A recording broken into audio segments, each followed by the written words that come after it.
Jim, obviously you've been through everything at this point, ups and downs, goods and bad. But I guess how good did it feel to have such an amazing performance last time out and kind of get off that slide? It felt great.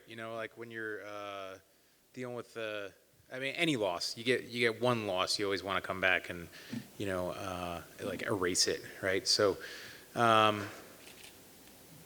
like it felt good to get back in the W column and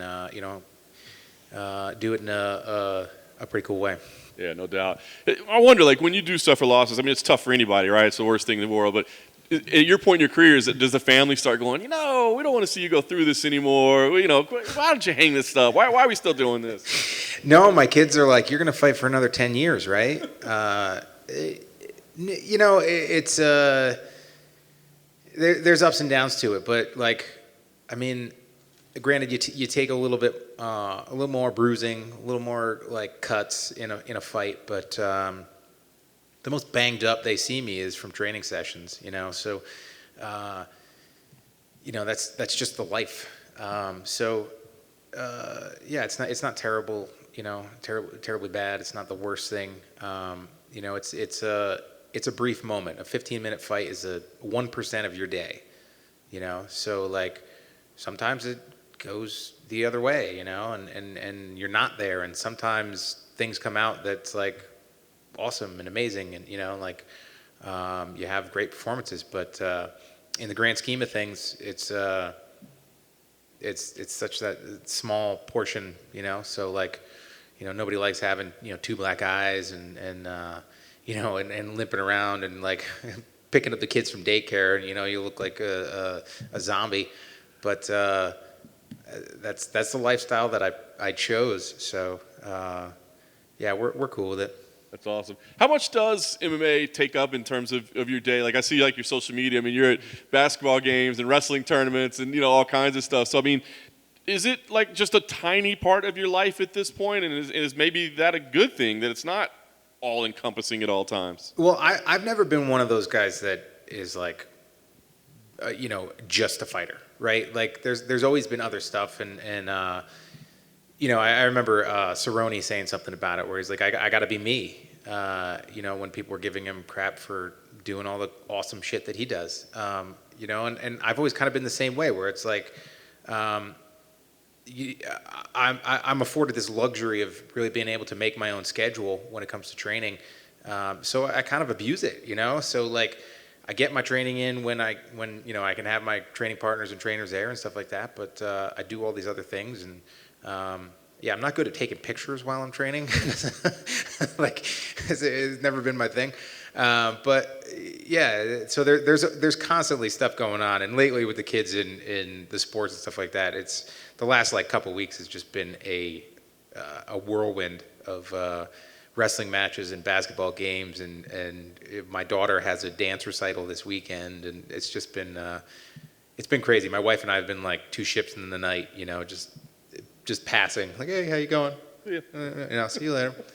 So, living in my truck, so it's not the best, right? But it's still fun.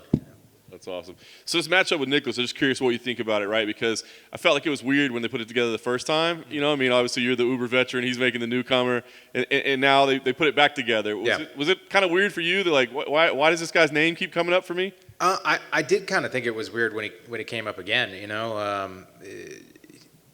With the opportunity to fight, I expected him to take another fight. But whatever happened, So yeah, it's. I had a training camp for him already, so when I got the call, it was like, okay, we've already worked on some stuff for him, so there's not going to be any change on my side. So good. What, 9 years younger than me, something like that. He's been fighting for a while. Good power striker, but nothing absolutely crazy. Like I did see one somebody's headline was like.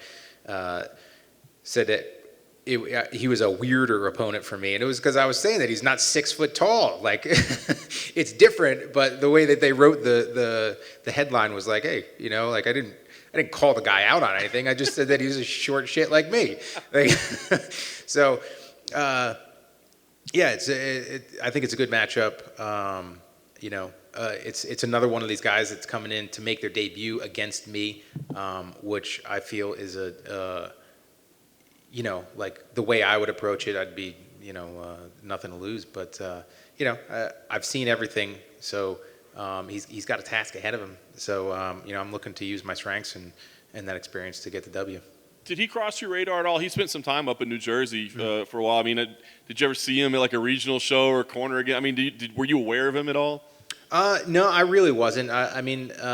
He fought on some of the cards that some of my other guys fought on, but I'm usually like there and back and and out. So I just try to get back to the woods and where it's quiet. So.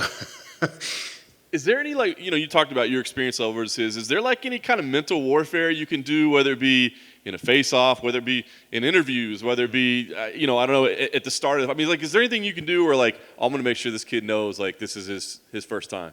There's nothing that I do, I could be like, hey, I fought former champs and guys that went on to be champs, I've fought the best of the best. And done pretty well. So, that experience it's a weapon. It totally is a weapon. It's a tool that I have that I've prepared for every body type and style set at this point. So there's nothing new. It's he's just another guy that's stepping across the octagon from me where. He's the one making his UFC debut against the guy with the most wins in the division.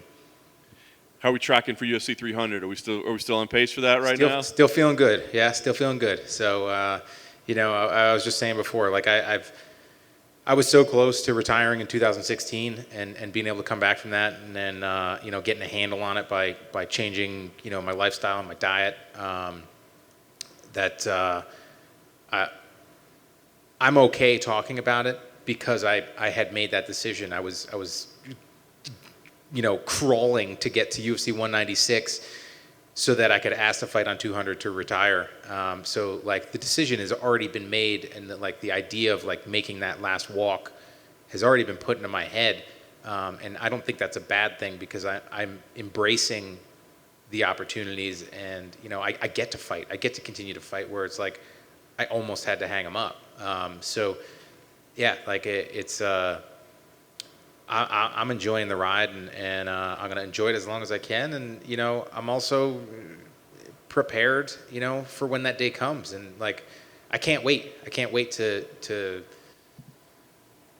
know that I'm walking to the octagon for the last time. It's gonna be exciting for me. So I'm really hoping that it's in front of everybody. That's awesome. Does this feel just like bonus time in your career, basically? Yeah, it really does. It really does. It's I don't know if you guys get there, but I think there's a difference in my my attitude and my approach. When I started to come out of that, at least I feel. Maybe everybody else didn't notice it, but it was kind of just a new opportunity. Because it was hell. It sucked, and even finding out when I got sick and having that first couple months of I felt way better, I was at a 9, and then I was oh well, we came back to 50%, but it still wasn't anywhere near 100%. So I had some tough times after that too, but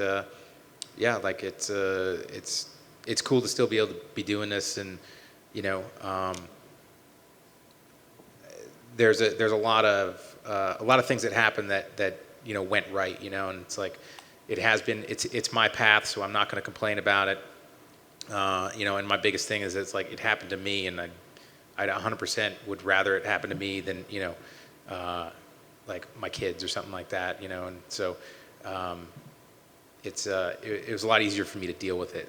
That I was the one that had to deal with the bullshit. Sure, for sure.